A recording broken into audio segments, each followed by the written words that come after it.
Hello everyone, good evening. Today's topic is electrical axis of the heart, or the axis, cardiac axis.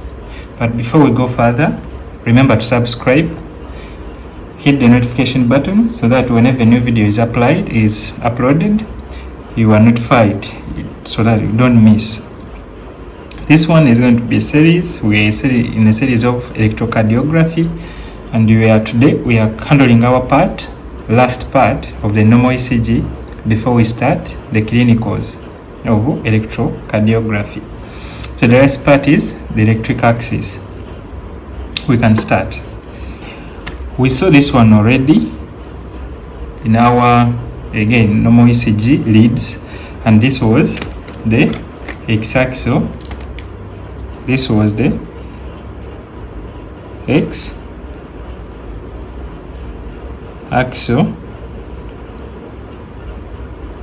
lead system. It was that, the x-axis lead system. This is the system of limb leads, or the extremity leads, and this is how we labeled them. This is how we labeled them. That this was AVR at an angle of negative 150 degrees. This was AVL at an angle of negative 30 degrees. This was AVF at an angle of positive 90 degrees. This was lead 3 at an angle of positive 120 degrees. This was lead 2 at an angle of positive 60 degrees, and this was lead 1 at an angle of 0 degrees. This is how we labeled them. And then we said these are the positive terminals of these leads. Positive terminal, just like that. So what is the electric axis? Actually, what we are seeing with axis, we are seeing the electrical position of the heart. Remember, we said the heart is a 3D, and the major type depolarization, where the major depolarization is going. These things, we drew them already, and we said in the normal heart, the normal axis is towards the left side, because that's where the apex is. We say during cardiac depolarization,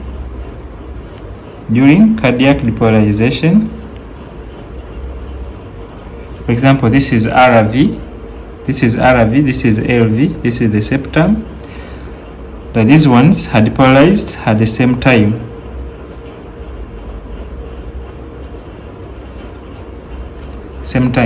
But because the left ventricle is thicker than the right ventricle, the major or the net depolarization vector is going to be towards the left ventricle. So the resultant will be going towards this side, towards the left, and the inferior, towards the left and the inferior. So for the axis, remember, two types of leads are there: chest leads and then limb leads. So we are going to take axis in the frontal plane, axis in the frontal plane, but we can also check the axis in the horizontal plane.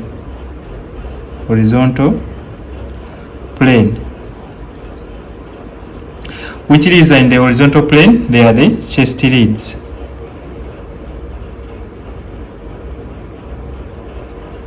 The chest leads are the leads in the horizontal plane, but today we are handling the frontal plane, which has superior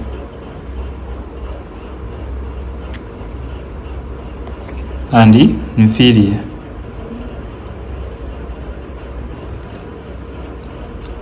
Again, why axis is important? Because with axis, we can check, we have so many things that can cause axis deviation.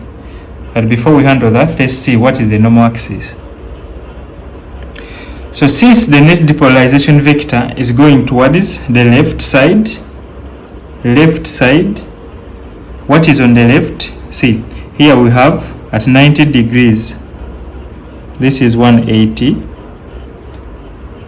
and then 90 degrees, meaning going this side we have the right side, and then this side we have the left side. So which leads are towards the left side?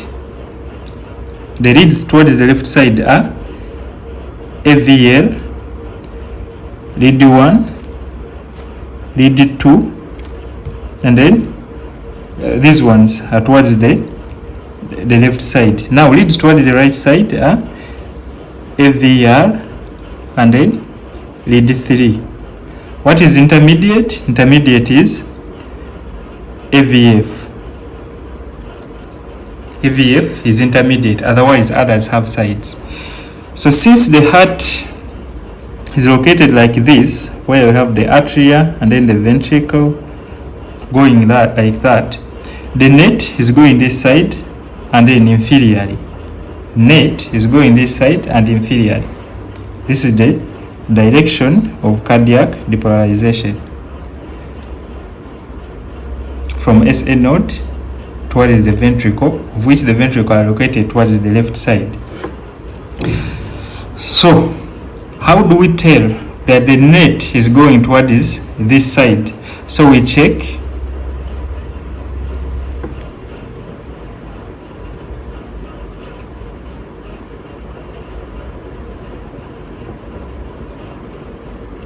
the axis.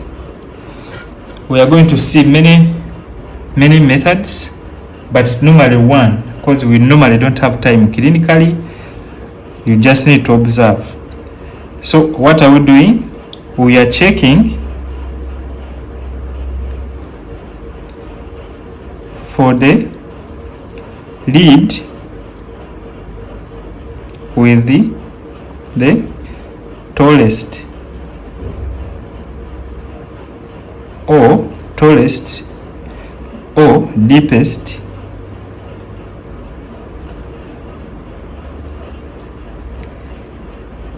QRS. That's whatever we are doing.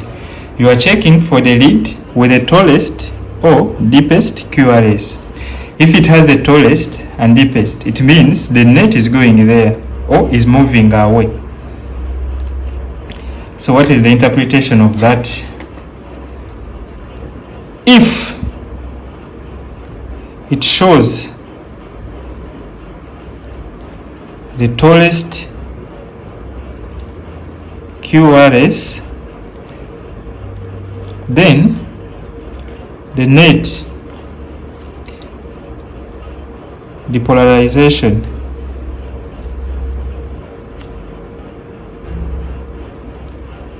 is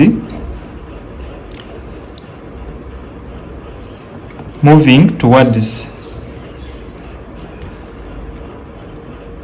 that direction. If it shows the net positive or the tallest QRS, then the net depolarization vector is towards that lead. If it shows the deepest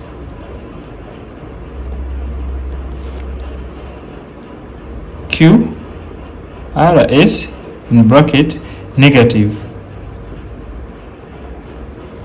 QRS, then the net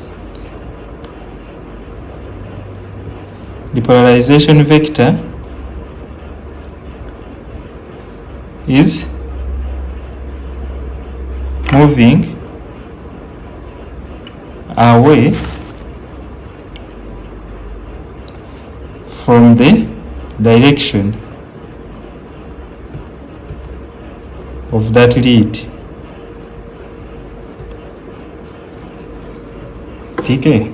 Okay. This is what we have noted so far, that we inspect by observation, observing here in these leads, but normally we won't have this one. We shall have the ECG. We check in the inferior in limb leads the lead with the tallest positive QRS complex. If it's there, then the net depolarization vector and therefore the axis is going towards that lead. If it shows the deepest or most negative QRS complex, then the axis is going away from that lead.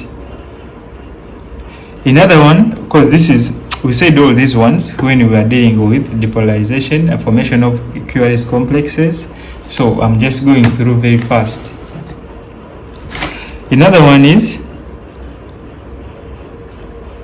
checking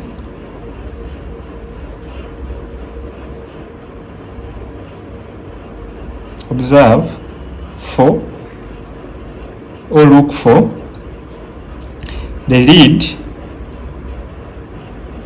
with the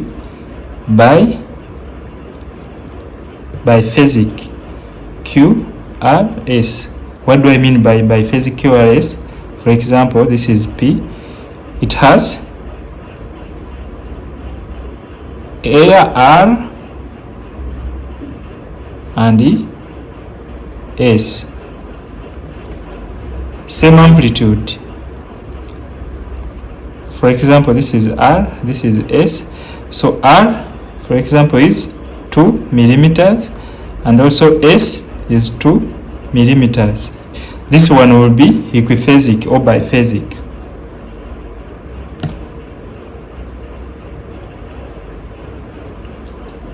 If it happens like this, like the lead is showing a biphasic QRS complex, it means for biphasic QRS, the net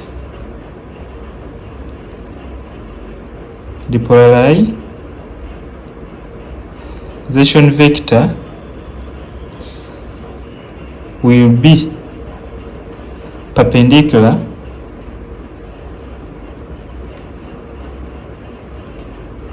to that lead. For example, it is showing in lead 1, like lead 1 is showing a biphasic QRS, then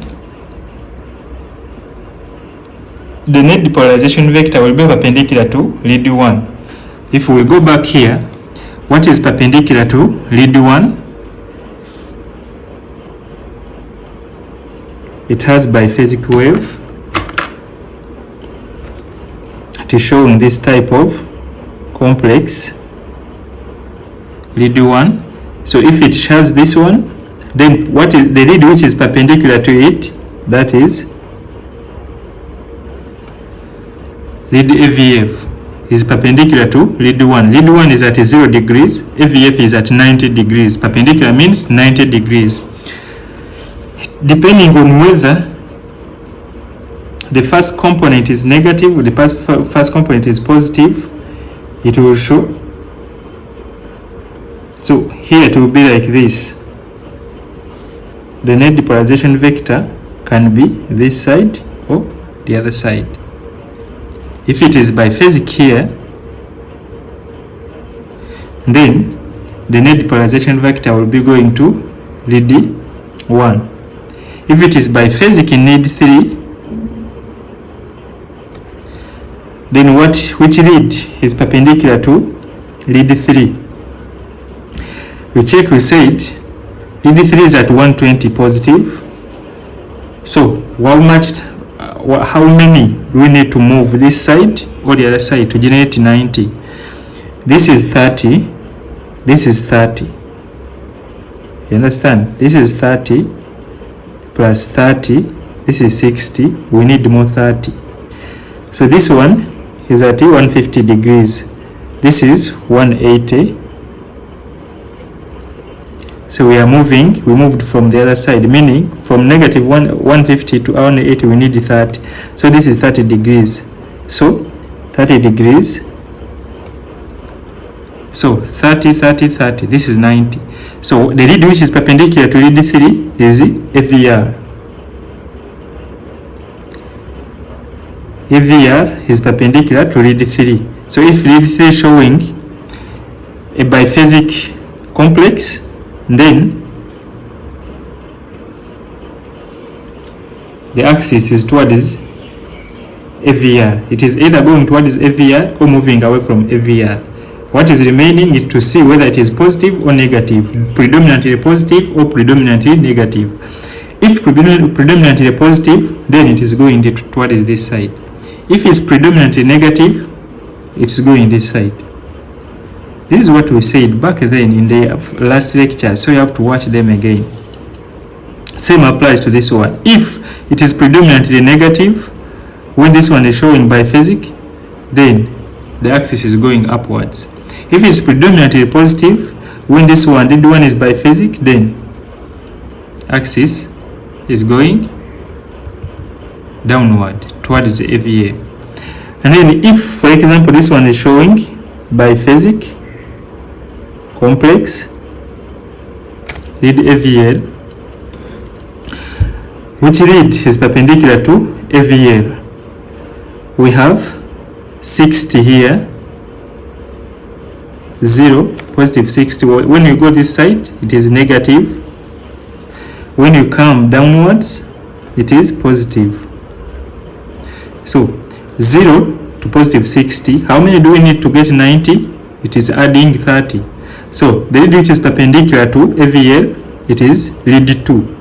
So if this one is showing biphasic, then we have to check lead 2, meaning that the net depolarization vector is towards lead 2, and lead 2 we check if it's predominantly positive, then it is going towards this side. If it's predominantly negative, then it's going the other side. That is how we do when it's biphasic.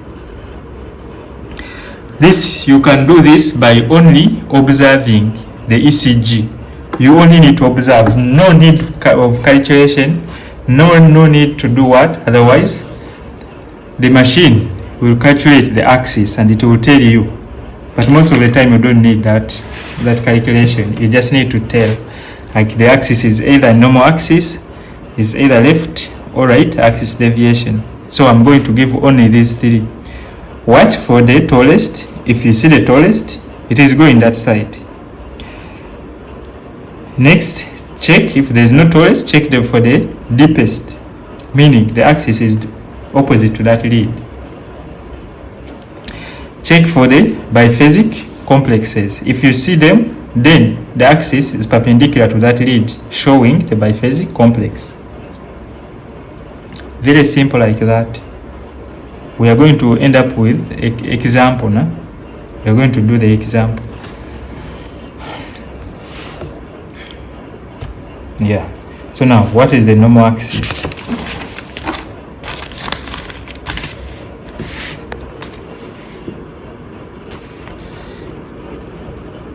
Then,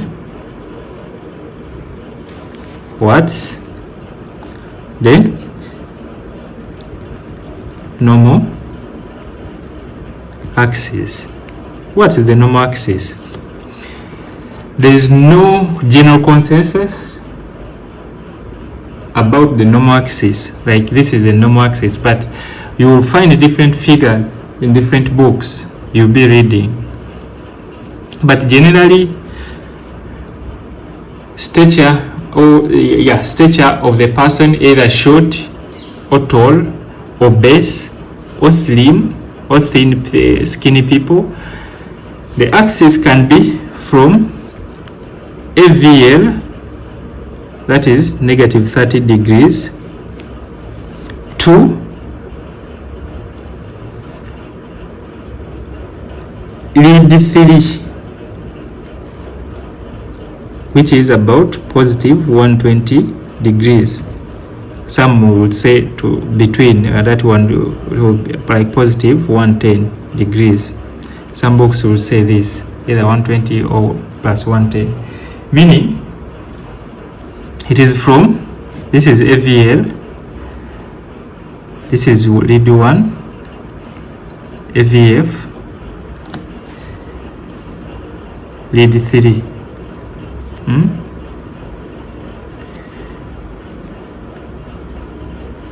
This from here up to around here, or up to around here, basing on where you got it from. So all the leads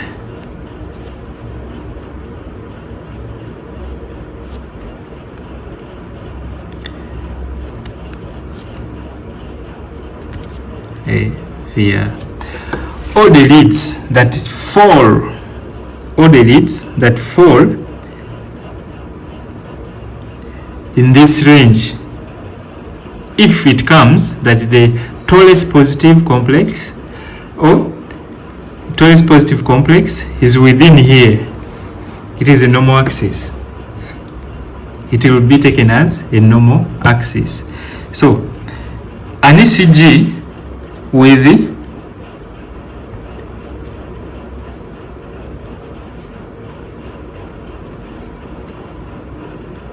tallest positive QRS in the following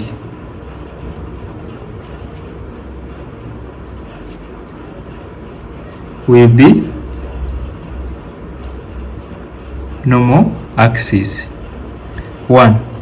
Lead 1, lead 2, AVF. Then what is borderline? Borderline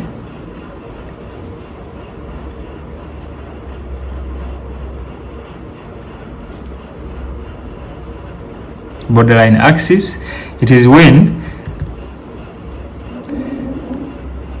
tallest QRS is in lead 3 or AVL. So these ones, it is normal, but if the tallest is in lead 3 or AVL, depending on where you find it from, this one can be borderline, or it will be regarded as axis deviation. It will be regarded as axis deviation.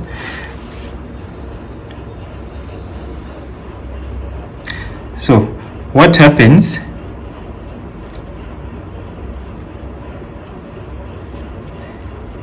if the axis is not normal or is out of normal range? What happens? Then we say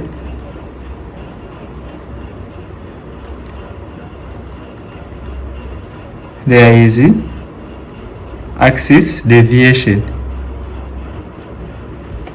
We say there is axis deviation if it's not normal. There is axis deviation. Now axis deviation can be of two types, because we have going this one is towards the left, and then going this one, this direction is towards the right.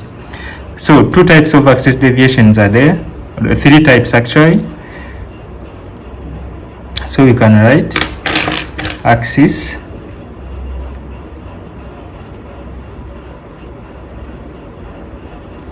deviation. This is when the axis is out of the normal. So three types. One, we have left axis deviation. We have right axis deviation, and then we have extreme right or left axis deviation. These ones can be abbreviated as LAD or RAD. So these are the three types of axis deviations. So in axis deviation,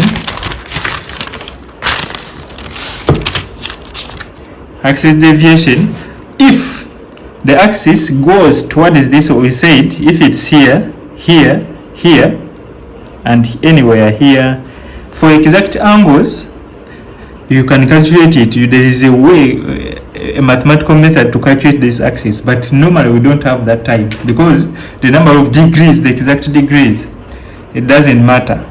It doesn't matter much, because even this axis it doesn't matter clinically much. It matters, but not so much.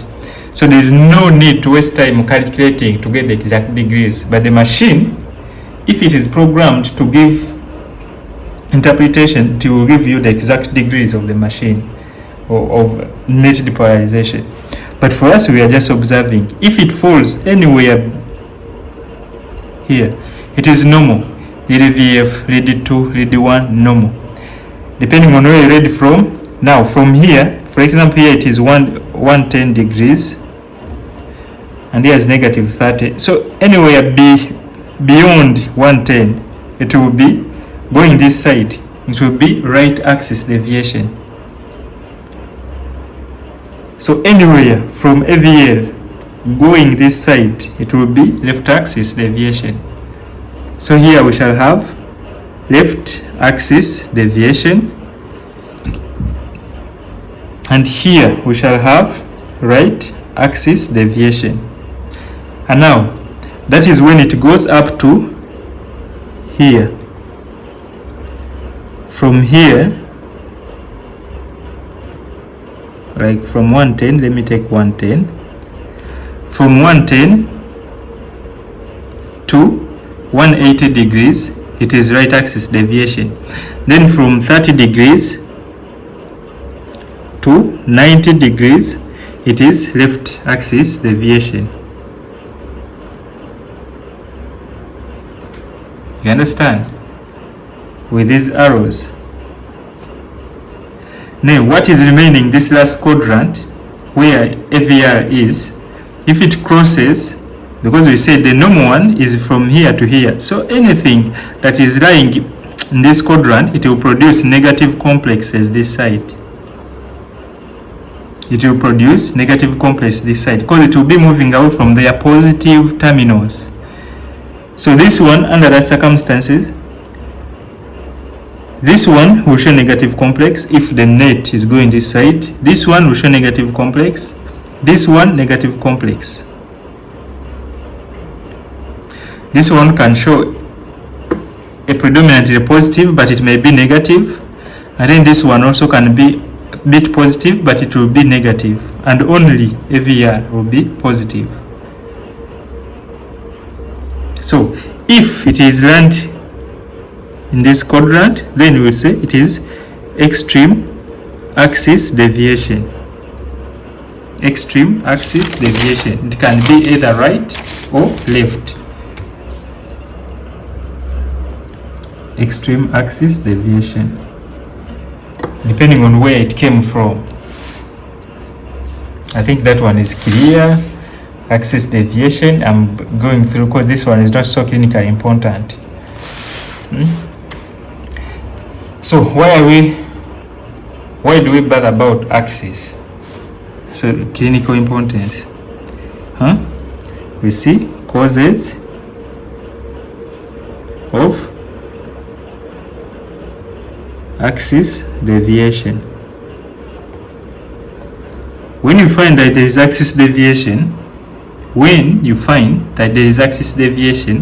then these are the things that should come in your head, or differentials. We call them differentials. In one, it is MI, myocardial infarction.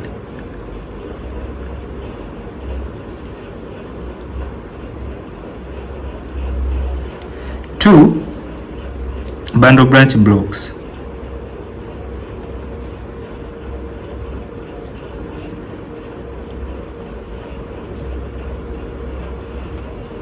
Bundle branch blocks. Three, enlargement.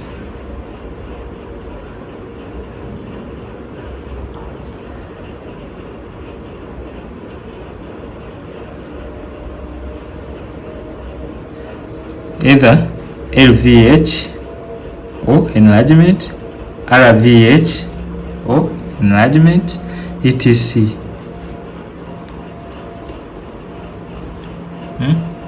You see this axis deviation, bundle branch blocks. See paste rhythms.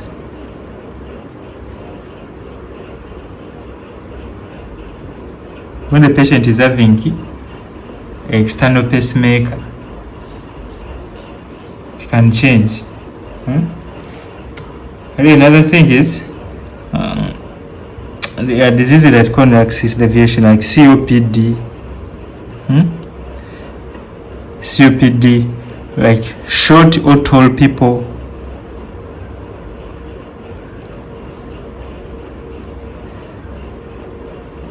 Subjects. Another one can be, see, we have this one cause we have this word called electrically vertical or horizontal heart.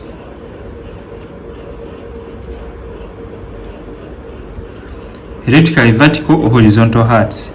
So whether you are tall or short, it will determine whether you have a naturally a vertical heart. What is a vertical heart? A vertical heart is when the axis is within the inferior leads. The axis is within the inferior lead. And then a horizontal heart is when the axis is towards lead 1 or towards AVL, going towards AVL. But in normal individuals, the axis is always between AVF and lead 1 in this quadrant. That's where the normal axis is. Most of the time, in healthy individuals, very normal, it will be towards lead 2. And when you just see the ECG very fast, you know there is like this one is a normal axis. So these are some few causes of axis deviation. When you find axis deviation, this one should come to your mind, and then you start searching for them. Another one is VT arrhythmias. Now we have seen this is not important if we don't see examples. So the next, we are looking at how to find the axis on the ECG with examples. So we have an ECG here. We are going to try with it. For example, like three examples or so. So this is my ECG here. We are only focusing on the axis, nothing else.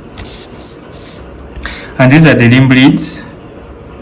Lead 1, lead 2, lead 3, AVR, AVL, and then AVF.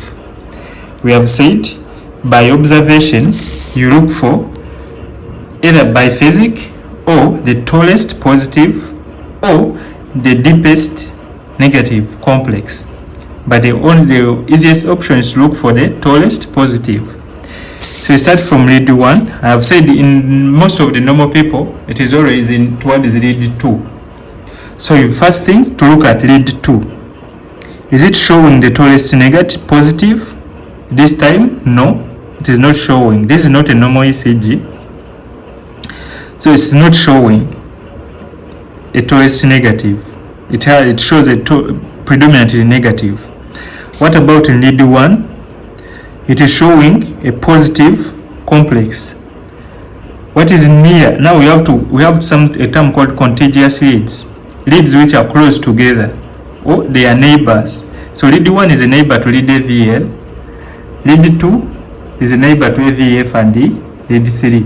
We have those 2, 3 and AVF, they are inferior leads. 1 and AVL, they are lateral leads, high lateral. So if we see like lead 1 is showing a positive complex, we have to check what about the neighbor. So the neighbor is AVL, it is also positive. Now if we see that lead 2 is showing a negative complex, what about the neighbors? The neighbors is AVF and then lead 3, they are all negative. So in this case, this is what we have for this ECG. We have AVL as positive, lead 1 as positive, and then lead 2 negative complex, AVF negative complex, and the lead 3 negative complex. So what is that thing? This is 180 and 0 degrees. Remember this degrees, positive and negative. In which direction of the axis that can produce negatives in the inferior leads? Meaning, to produce a negative, this depolarization, net depolarization vector has to be going away towards this direction. So in this direction, it is going away from positive terminal of lead 3, positive terminal of lead AVF, positive terminal of lead 2. Another lead to see is AVR. AVR is showing negative. AVR is showing negative. So meaning it is going away, it is in this direction. So this one is a negative axis deviation, or not a negative axis. This is LAD. It shows left axis deviation. It is going away. It is not landing. The normal one is from here up to here, but now these ones are negative. You have to consider that these ones are negative. And the AVF, lead 2, is not showing biphasic. It is almost showing biphasic, but it's not completely biphasic. So meaning this axis is almost this side. So this is left axis deviation. In this ECG, are you seeing? I looked for the tallest positive, otherwise there is nothing like biphasic here. It is not there. Here there is no biphasic. So what changed this axis? It is MI. In this patient, what changed the axis was MI. So the MI here changed the axis. When we see inferior leads, we have Q waves. So that inferior wall is not working. So whatever is working is the lateral wall. So we don't have anything to counteract the voltage towards the left lateral side. So MI here caused the axis deviation, caused LAD. That one is finished. Another sample. Another sample is here. This one has artifacts, but we can just go like that. So we have lead 1, 2, 3, AVR, AVL, AVF. Again, we are looking for the tallest, positive, negative, or biphasic. We're looking for tallest positive, negative, or biphasic. So if you look at, still remember to take them in groups. Lead 1 is a neighbor to AVL. Lead 1 is negative, AVL is negative. So these are negatives, meaning whatever I've seen, this is negative now. Lead 1 is negative and AVL is so negative, meaning the axis has to be going away from the positive terminals of these leads. What next? We are looking at lead 2, 3 and the AVF. AVF is negative, lead 2 is negative, this is a complex, lead 2 is negative, and then AVF lead 3 almost biphasic. We see it is almost biphasic. This is the first component and this is the next component. First component, next component. It is almost biphasic. We said which lead is perpendicular, because here we are going to use the perpendicular part. Which lead is perpendicular to lead 3? Lead 3 is here. Is perpendicular. We said AVR is perpendicular. This one is showing biphasic. So the lead, the net positive or the net depolarization vector has to be going in this direction. It is either this side or this side, but along that line. So the next thing to do is to look at the nature in the AVR, that lead that is perpendicular to lead 3, AVR. Is it positive or negative? If it's negative, meaning it is moving away from the positive terminal of AVR. If it's positive, it is moving towards the positive terminal. So in this case, it is positive. It is positive. So the axis is going towards that side. And what did we say here? That if it's going in this quadrant, we say that is extreme axis deviation. So what causes the extreme axis deviation in this patient? It is pacing. I remember I told you causes of axis deviation, paced rhythms. So here pacing caused the axis deviation.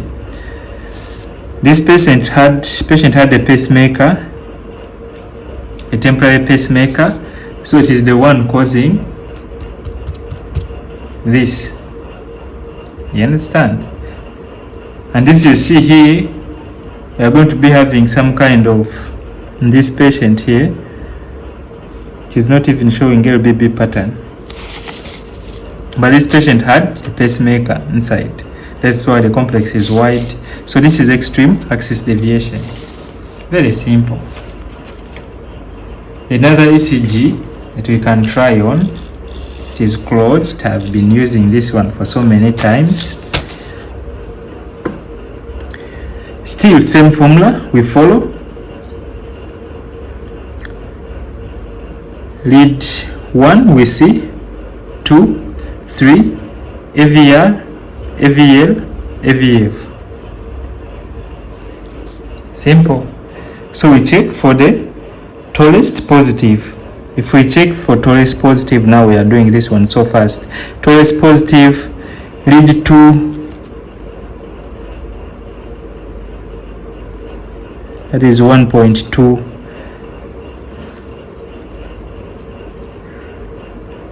1.1 in lead 3, AVF 1.2. So 1.2, 1.2. See, lead 2 is showing 1.2, or it is showing 7 small boxes. Also AVF is showing 7 small boxes. But if you check, lead 1 is almost having a biphasic complex. But majorly it is positive, but it is in RS pattern. S is so small. If you check in AVL, AVL is predominantly negative. A Q and then a small r, meaning this axis, this one is negative predominantly, this one is predominantly positive, almost forming a biphasic, and then these ones are positives.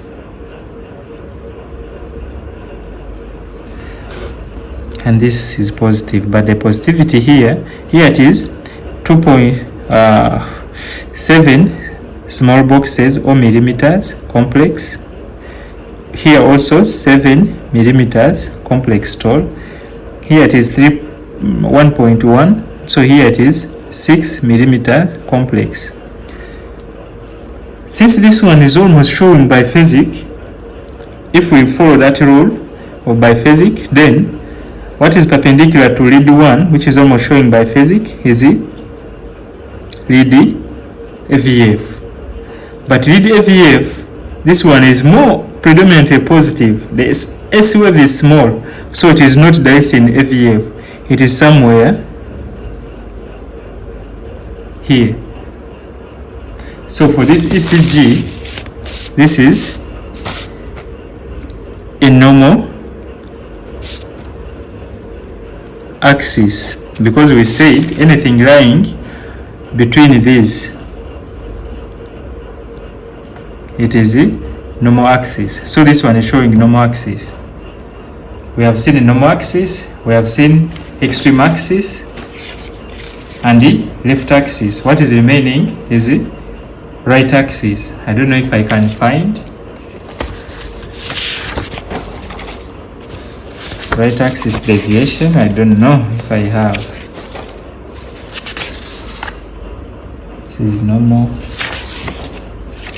I don't think I have right axis deviation ECG.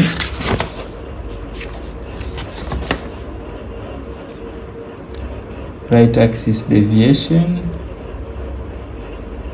I don't have really.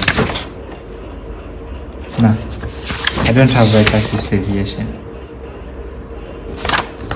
Yes, but those are the examples I've given of how to find the axis on the ECG.